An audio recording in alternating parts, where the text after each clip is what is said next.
Okay madam.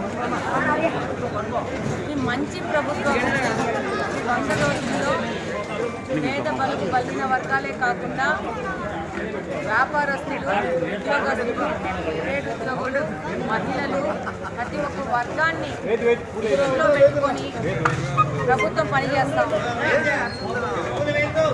గత 5 సంవత్సరాల్లో జరిగిన తప్పులను సరిదిద్దుతూ మళ్ళా ఎంతోమంది పెట్టుబడిదారులు వెనక్కిపోతే వాళ్ళందరినీ ప్రభుత్వం భరోసా ఇస్తుంది. మీరు వచ్చి పెట్టుబడులు పెట్టి మీరు ఈ రాష్ట్ర ఆర్థిక అభివృద్ధికి దోహదపడాలని చెప్పేసి వాళ్ళని పర్సనల్గా రిక్వెస్ట్ చేసుకొని ప్రభుత్వం ముందుకెళ్తాం.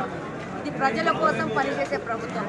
ఏ విధంగా ఎలక్షన్లో వాగ్దానం చేసినట్టు 4,000 పింఛన్ పెంచుతాము వెంటనే అన్నామో ఆ విధంగానే ప్రభుత్వం ఏర్పడిన మొదటి నెలల్లోనే 4 నెలల పింఛను ఇవ్వడమే కాకుండా అది ఏప్రిల్ నుంచి పెంచుతామని చెప్తే ఆ 3 నెలల అడ్జస్ట్తో కలుపుకొని 7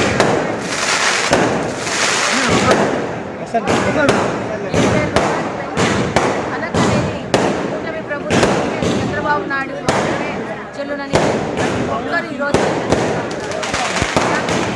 పింఛన్లు కానీ రేషన్ కార్డులు కానీ మన ఎలక్షన్లో వాగ్దానం చేస్తున్నామో అనేది దీపావళి ప్రకటించడం జరిగింది. తల్లికి చదువు కోసం ఆ యొక్క కూడా నెరవేర్చారు. అలాగే మొదటి పథకం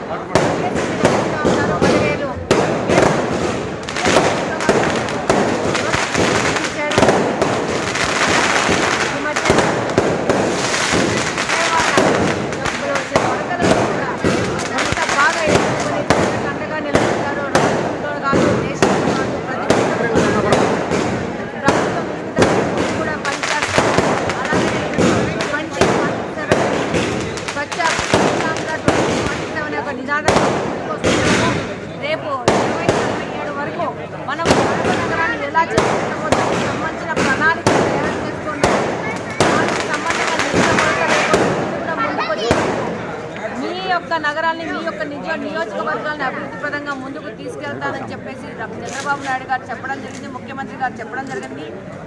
దాని సందర్భంగానే ఈరోజు ఉదయం నుంచి స్వర్ణాంధ్ర 2047 సదస్సులు కూడా నిర్వహిస్తూ వార్డు సదస్సులు నిర్వహిస్తూ ప్రజల దగ్గర నుంచి విన్నపాలు తీసుకోవడం జరుగుతోంది. అలాగే సాయంత్రం ఈరోజు మంచి ప్రభుత్వం అనే ఒక కార్యక్రమం మొదలుపెట్టాము.